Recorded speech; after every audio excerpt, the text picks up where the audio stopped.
dip, flip, flip, flip, flip, flip, flip, flip, flip, flip. Alright, y'all. Welcome back to another rambling review. In this review, we just got back from going to see Spider-Man Homecoming. Greatest movie of all time. It was fucking awesome. Yeah, so, yeah, this is our review for Spider-Man Homecoming. We're going to go through, tell you what we liked about it, what worked about it, what didn't work about it, and stuff, which wasn't a lot. So, yeah, if you don't know, like, I know I always say Batman is my favorite superhero, but, like, Spider-Man and Batman to me are, like, always neck and neck. Like this, yeah, like this. I think I like Spider-Man a little more than Batman. Because Tom Holland is just the freaking best Peter Parker. It's not even that. I've always had, like, I don't know, man, like, I've always had, like, a soft spot for Spider-Man and stuff in the, and all of that.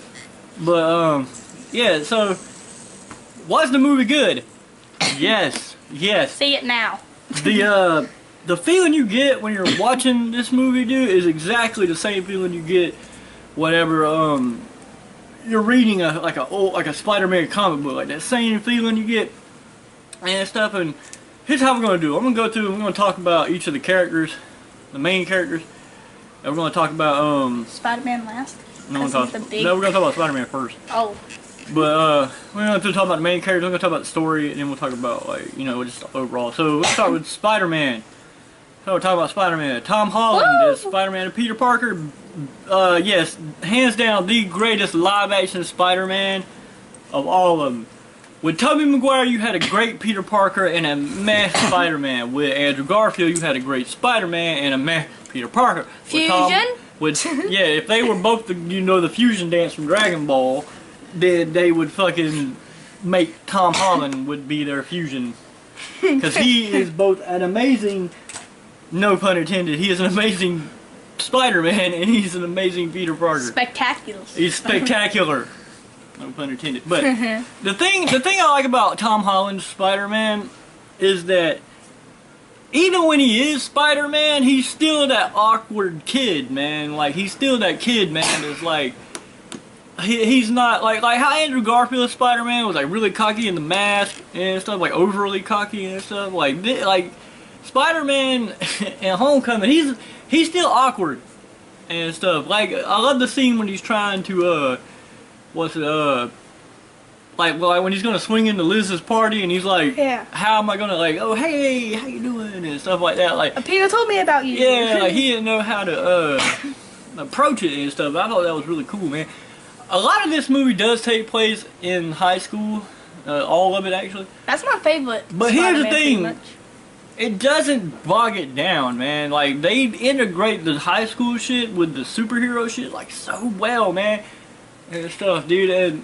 But you believe that kid is Spider-Man, dude. And I like how they show it. He's only been Spider-Man for... I love the fact they didn't show him as, like... He's only been doing Spider-Man 8 months. 8 months at this point, because it was 6 months in Civil War, and then this movie takes place 2 months after Civil War. Only thing... I like how they didn't have Spider-Man was, like, super duper, I'm expert Spider-Man, like, in a short amount of time. No, he was still having problems, you know, getting used to his power. Yeah, he was figuring out the suit, getting used to his powers and all that kind of stuff, man, which I thought was really cool. Fighting and everything, man, like, you know, and then, like, he wasn't, like, out there, like stopping bank robbers and shit. He was, like, helping some old lady cross the road. Just anybody's bike? Yeah, getting somebody's stolen bike back. You know, like, just stuff like that. Like, he even got in an argument with people. Like, some dude was trying to break in a car and he stopped him. Then he got in an argument with all the neighbors because he was being too loud. Stan Lee cameo stuff. Yeah, that was pretty. Yeah, that was the Stan Lee cameo. But that was pretty good. I like that. Because Spider-Man is a ground level hero. And this is what I said in my Netflix, in my could Spider-Man be a Netflix show video. Spider-Man is a ground level hero, much like how Daredevil and the Defenders are. And they showed that a lot in here, man. But yeah, Tom Holland, best live-action Spider-Man. Like, that kid nailed it. Alright, now we're going to talk about the man. The Vulture. Adrian Toomes.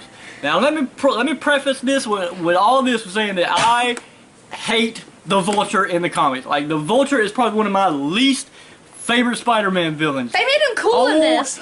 Old Adrian Toomes Vulture. In fact, the only story I ever liked is the one where he With Aunt May. yeah, like tried to get with Aunt May and stuff, and they went together and they were gonna get married or something like that. Like I don't remember so long, but that's the only story I ever liked him in. And I hate Vulture. I always thought Vulture was a cool concept. I just hated that he was an old man. I don't know why. I just hated that. And that's why I kind of like Ultimate Vulture a little more and stuff. But this right here, though, the way they play Vulture in this, Scary. yeah. Michael Keaton is a scary motherfucker. His dude, man, like whenever they have a really awesome scene is whenever Vulture puts two and two together to Peter Parker's Spider-Man when they're going to the homecoming dance, and he's like, so I'm out. yeah, and then and they're having that conversation. You see it in the trailer, and where he's like in the front seat, and he's looking back at him like this, and he's like, "Don't mess with my family or I'll kill you," and all this other shit, right? Dude, that whole scene was amazing. That was probably the best scene in the movie. And it didn't even involve no costumes or superpowers. It was just two guys talking. Vulture's scary in this. Yeah, Vulture, that was the scary shit. That was some scary shit I felt for Peter, man. But, you know, and then, you have, you know, so then you have, like, this dude, like, and then you feel, like, I like how they changed the story where he's not an old man who has cancer and the suit's keeping him alive and all that shit. I like that what he is a guy who is trying to support his family and stuff. He fell on, like, you know what I'm saying, like everything, like his business got took up by Stark Industries damage control. So, like, you know, now he's just doing it any way he can, and how he does it is by getting after every time the Avengers or an Avenger has a battle or something, they steal technology and stuff from the place that happens, like Ultron or fucking Iron Man or the Avengers movies or something, like, you know what I mean? Like, they get those stuff, and there's all these like cool cameos in the movie, and of like gadgets and tech and stuff from those movies. There's an Ultron bot head in one scene, and then there's the Hulkbuster armor, and you get to see Avengers Tower, which I think is going to be sold to Oscorp. I think that's going to be the new Oscorp Tower. I think we can all agree this movie is way better than this trilogy. But, well, definitely better than part 3. No. Anyway, but yeah, like, this dude, he's just out trying to support his family and stuff, man. And he's, you know what I'm saying, he's a scary dude. Coolest scene, though, I thought it was really funny that he already had the Vulture get-up. Like before Spider-Man shows up, yeah. Like he was already like the Vulture like flying around. I thought remember that scene whenever like he was on that building, yeah, all Batman-like and stuff. Dude, there's this one scene, man, where he is like perched, like it's towards the end of the movie. Whenever he's waiting for the plane that you see in the trailers, that he's gonna rob this plane, and he's like perched on this like billboard and on the edge of it, man, and he looks like a vulture. Like, he looks like a freaking vulture, and it was such a badass scene. Like, I was like, man, I would love to have that as like a picture, a poster. Yeah, anything, something, man. It was badass, dude, like, and stuff. And Michael Keaton owned this movie. Every scene he was in and stuff, man. But yeah, Vulture, first time I ever liked a Vulture. Ever. Then we're talking about his friend Ned. Ned, hilarious. That kid killed it. That dude, man, he was great. I don't think he should be Hobgoblin. I don't either. I don't think they should. They like it because if you don't know, in the comics, that kid's character, like Ned Leeds, in the comics, he eventually becomes the third version of the Hobgoblin and stuff. And the Hobgoblin is my favorite villain, but his version of Hobgoblin is not my favorite Hobgoblin, but he is a Hobgoblin, one of the Hobgoblins. And I think if they do make him a Hobgoblin, which I think it would be cooler if they had the Hobgoblin fight Spider-Man instead of the Green Goblin in one of these movies. Like, I think that would be better, because we never had Hobgoblin. It's the same goddamn weapons and setup and everything, but still. But they could put Lana in it for 1 to 2 minutes. Yeah, for more than 2 seconds at the beginning of the movie, end of the movie. But they have this kid, like, you know what I'm saying? I hope if they do make him the Hobgoblin, I hope that he's forced to be the Hobgoblin and he don't want to do it, but he has to do it, and there's something that happens between him and Peter. But that kid killed it, man. The guy in the chair. You know what I'm talking about? It's the movie. The guy in the chair. Liz Allen is in this movie. She's the love interest. And That's a really deep cut for comics fans, man. Liz Allen, of all people. Like, no Gwen Stacy. No MJ, sort of. And I'll get to that in a minute. But we have Liz Allen, which, if you know, she was one of Peter's original friends in the comics and everything. And, you know, but in this, she's like, huge twist that nobody saw coming. Except me, from the trailers. But I didn't think it was going to go down like that. I didn't think it was like that, though. I didn't think it was her either until it was spoiled for me. But she is actually the Vulture's daughter. And that scene where she goes up and Peter opens the door, like that whole lead up to that, to the reveal and everything, man, was like, well done. You never put two and two together. She talked about her family through the whole movie, and then the Vulture would talk about how he was talking about his family, but she never put two and two together that that's his family until the end of the movie. And stuff. It's like, whoa. I love how like they were taking the pictures for like the homecoming dance, and he was just like, yeah, he was just staring him down like I'm gonna like, oh my god, you're the fucking Vulture. oh god. But yeah, man, she's all right. But let's talk about the other girl. The chick Zendaya, her name's Michelle. You see her in the trailer, she's the smart alecky smart ass girl and stuff. Losers. That girl is MJ, sort of. At the end of the movie, she becomes like leader of their academic decathlon team or whatever the fuck. And they're like, yeah, my name's Michelle, but you can call me MJ. So she's not MJ as in she's not Mary Jane Watson, but she, from what the way it seems, she's going to fill that same role.